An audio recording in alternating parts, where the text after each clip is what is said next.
Go. Good afternoon, everyone. Good afternoon. My topic for today is all about other measures. So, um, in other measures, there is measures of skewness. So, everyone, please read.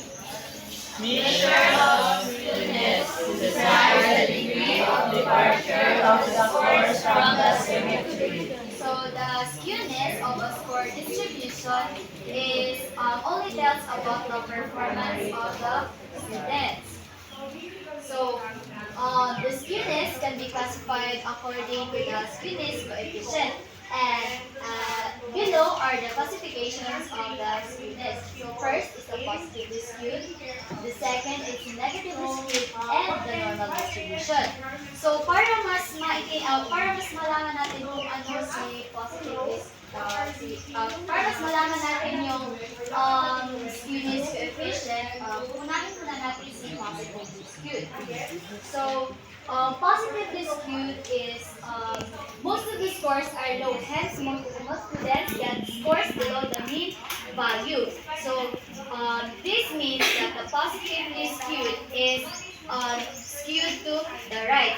Therefore, the end tail of the curve goes to the right part of the distribution, and the value of the mean is greater than the median and mode. So, para mas maintindihan natin kung saan natin makikita si mean, median, and mode in measuring the skewness. So, this A, I have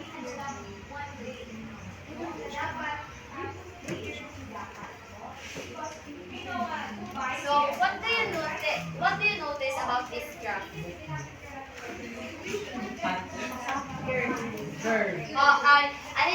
Ganito na lang. Ano yung napansin nyo sa entail ng curve?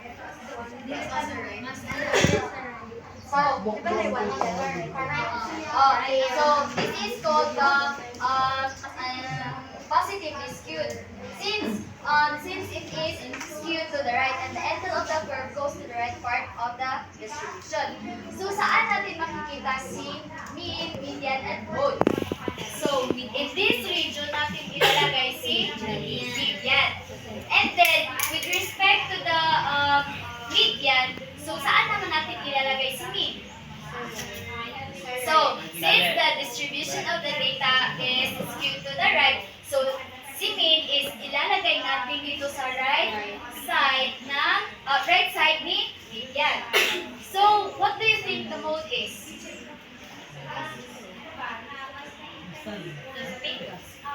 Yes. Always remember na si mode is makikita natin siya sa highest frequency of the distribution. So this is the highest frequency. This is the gold frequency. And then this is the values. So makikita naman di ba makita natin si mode into the highest frequency of the values. So dito natin So the mode is in the highest frequency. So dito natin siya ilalagay. So this is how the positively skewed interpreted. Gets nyo?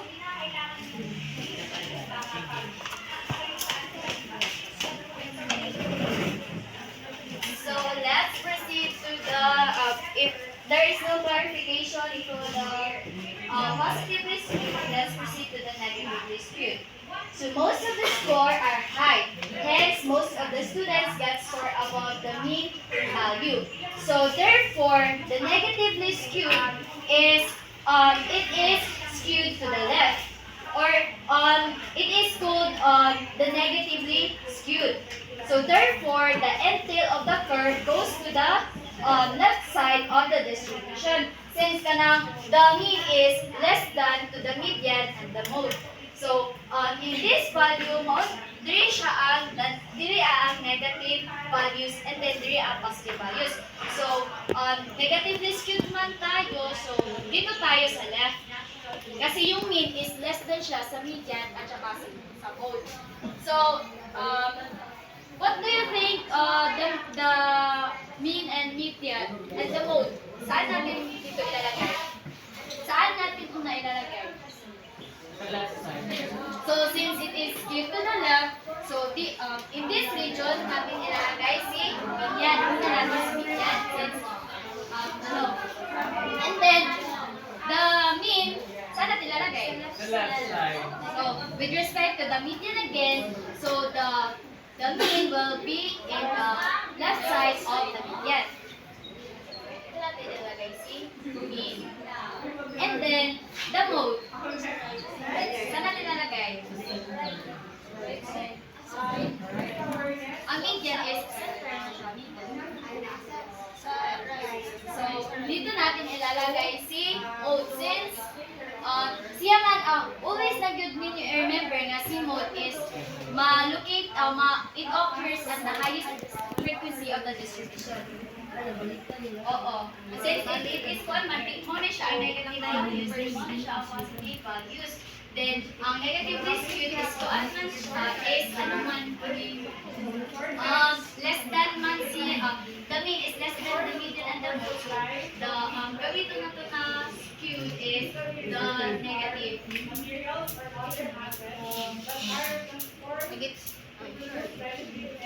So, next, the last is the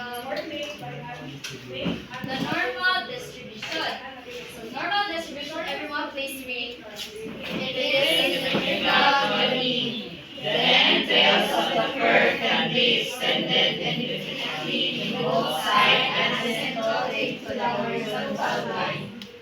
So, therefore, the normal distribution is symmetric. So, when we say symmetric, so the both side of the distribution is kanang same lang sila. And then, the values of the mean, median, and the mode are equal. So, this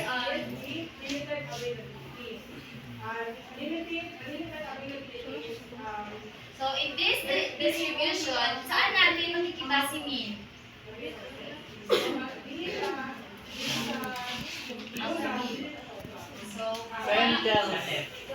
So simply, since it is equal lang sila ng value, so dito natin ilalagay si mean. And then, saan natin ilalagay si median? So, si median is dito natin ilalagay. So, what do you think the mode?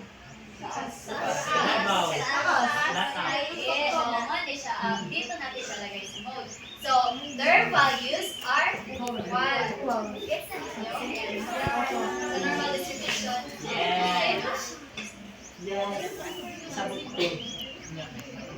Okay.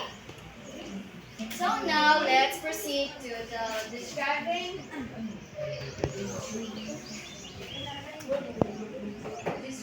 individual performance. So everyone please read.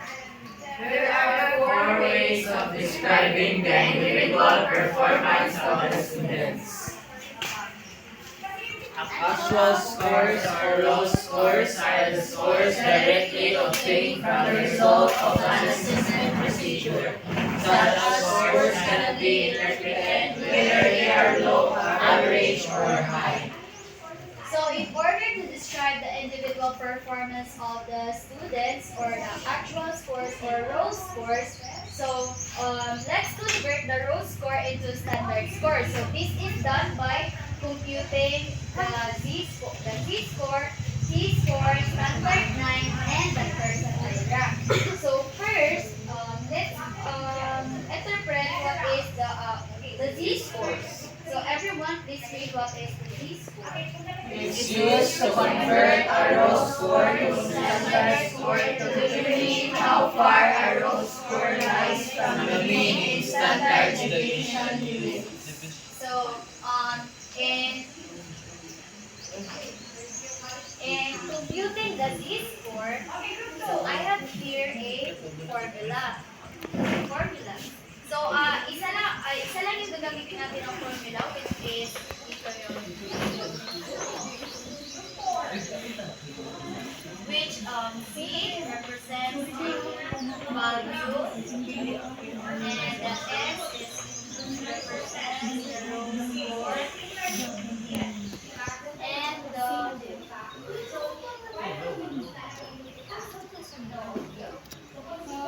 I and the sample mean.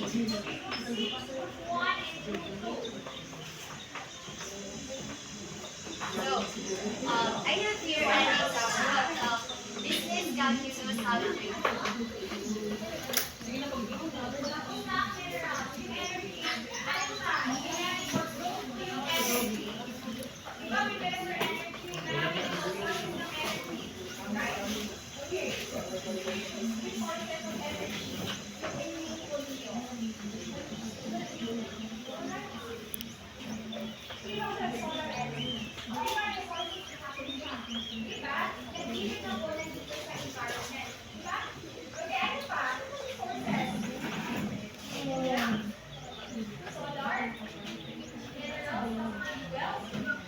So in business calculus, we have a row score of 92 and the sample mean of 95 and the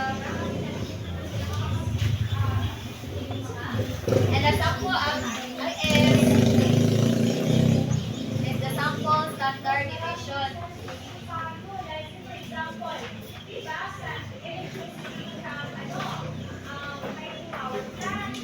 In production management, we have a row score of 88 and the sample mean of 80 and the sample standard deviation of 4. So to calculate this one, we have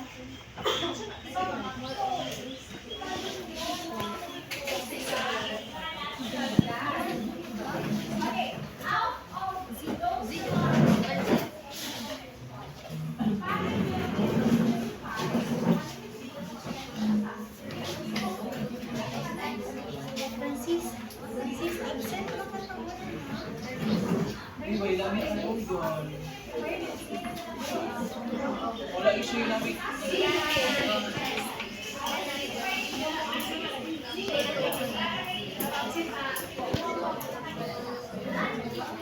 Diba? Ang gulpin mo. Buhay pa.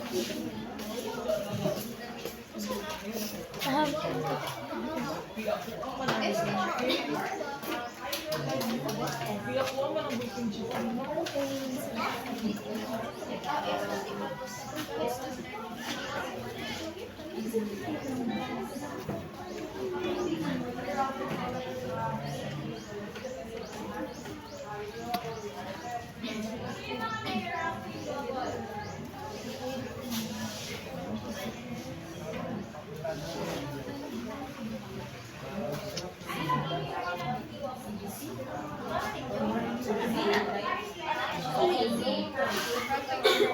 Wala siya gusto.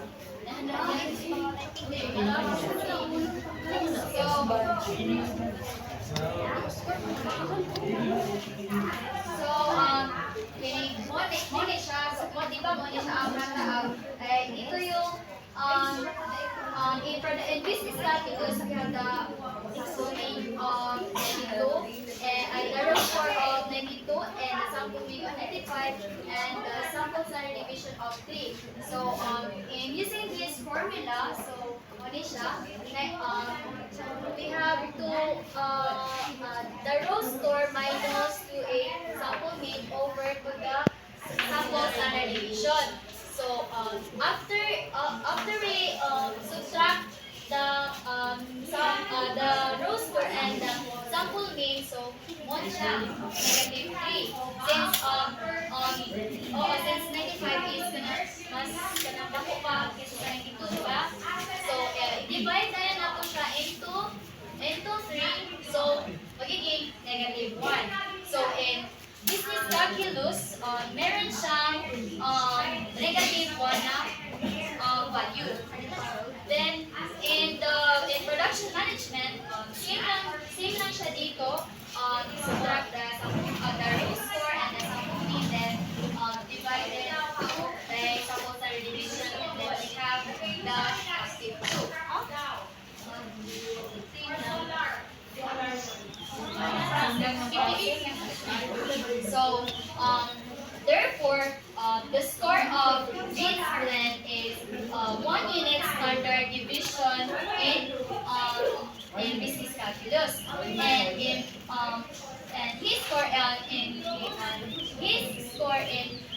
production management is we have a 2 unit standard division of we have the standard unit division of 2. So therefore, he performed well in production management than in business calculus. Diba? As you can see, the value of their based on their the subjects, diba mas malaki si production management kaysa sa business calculus. Gets ninyo? Ito siya ang sa Z-score. So, in So next, let's identify what is the T-score. So T-score, another type of standard score where the mean is 50 and the standard deviation is 10. So from this discussion, the Z-score is equivalent to -1 in the business calculus, diba? And then positive 2 in production management. So now let's convert to in a T-score.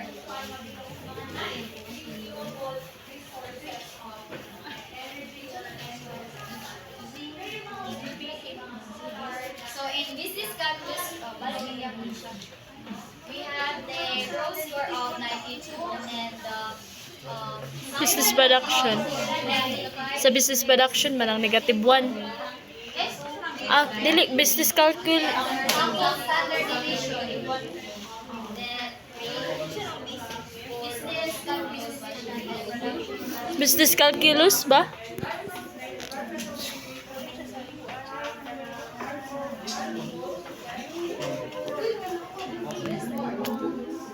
Dai. Then, para to solve the T-score, so, ganito yung mangyayari. So, 10. Since the given there is, the standard deviation is 10, and then plus 50. -1.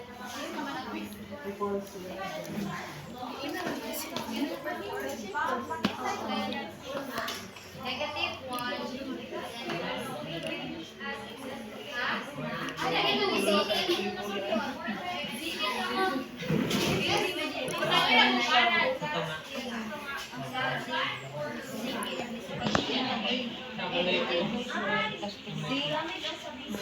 Oo.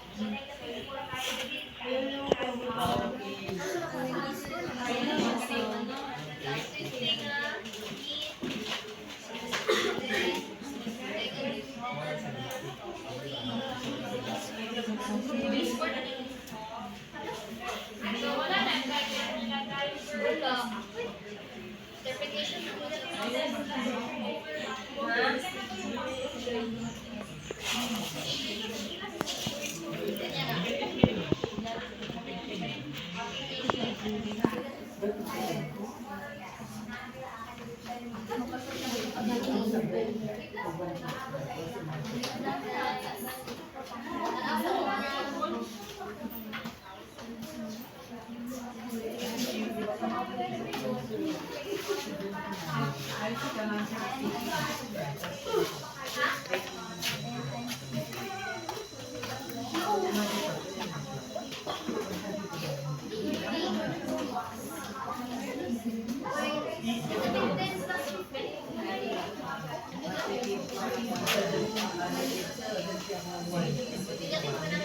So, paano natin nakuha si T-score in business calculus na naging 40 at sa production management na naging 70? So, una is, so the given mean there is 50 and the standard deviation is 10. So, i-add natin so, ilagay natin siya dito and then copy lang natin yung standard deviation which is 10 and then yung di ba yung standard deviation yung value ng Z-score kanina is -1. So dito natin siya ilalagay and then plus 50.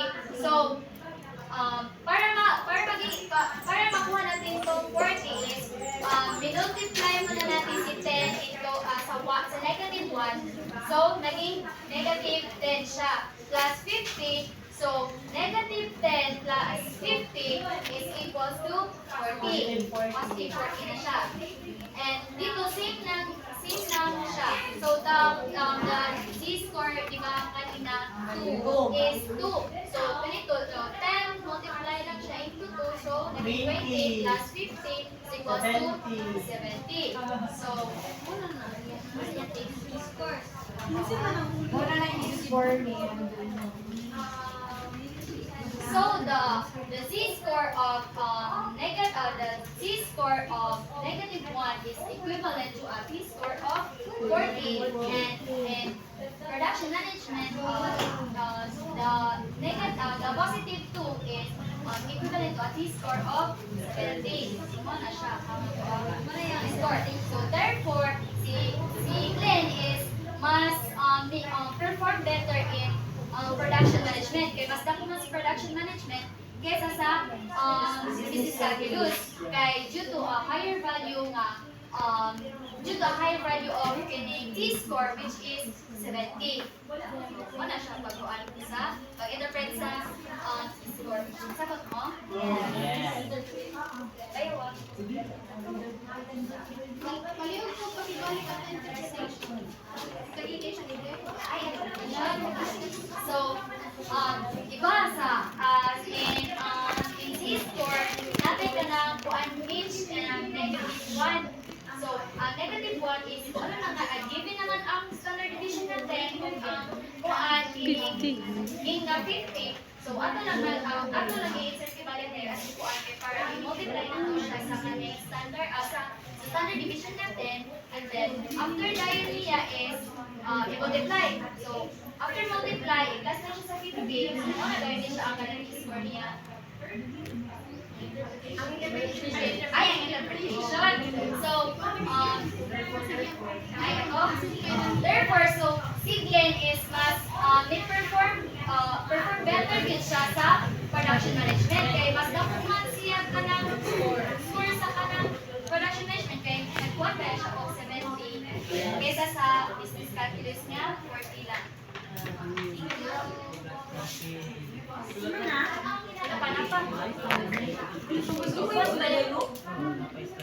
So, let's proceed to the standard 9 or STA 9.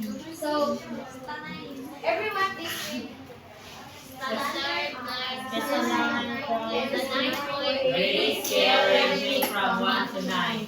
1 being the lowest and 9 the highest.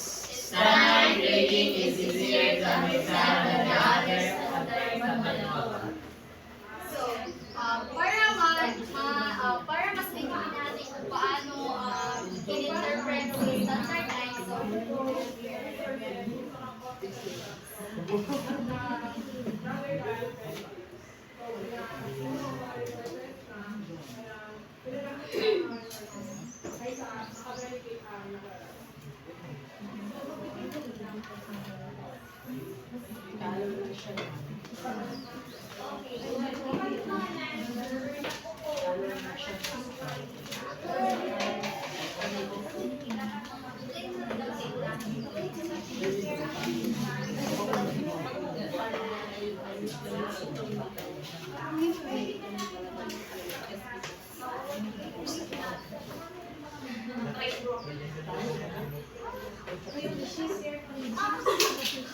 negative niya.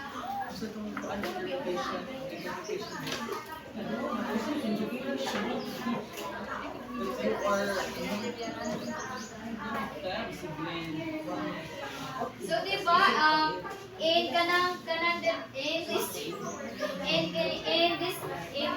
the distribution, this is the negative values and this is the positive values. So to identify the standard 9,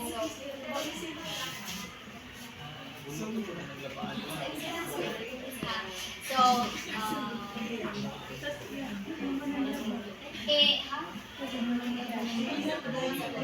So in 20%, so there are negative 1.75 na Wala zero, ano ko. Center. 8 lang siya kung 8 lang. ay dili ang zero mo. Oo, din.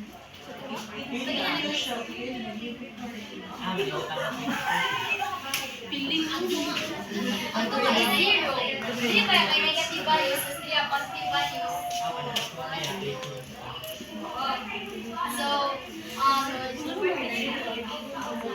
So, para ma-determine natin kung saan si lowest, saan si average, at saan si above the average. So, ganito yun. So, this is the first,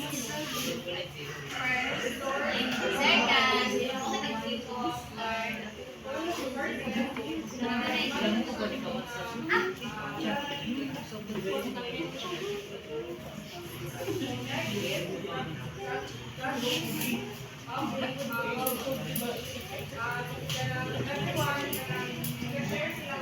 So, diba, ranging from 1 to 9, 1 being the lowest and 9 being the highest. So, in the person, in this graph, so the lowest here is this part. So the 1.75, 1.25, and negative 1.75, negative 1.25, and negative 0.75 is the below average achievement. Honest, yeah. And then the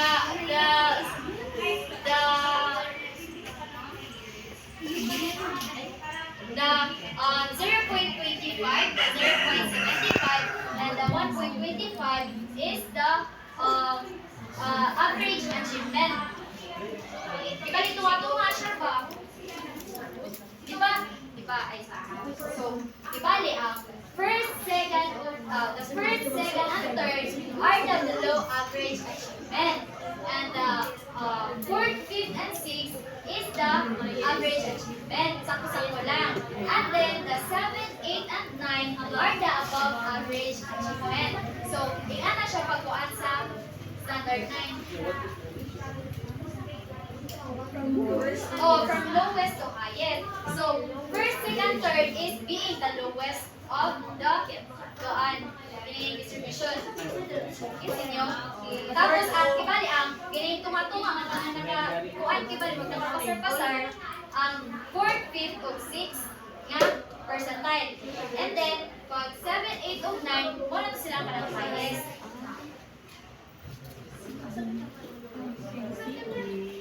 1, 2, 3.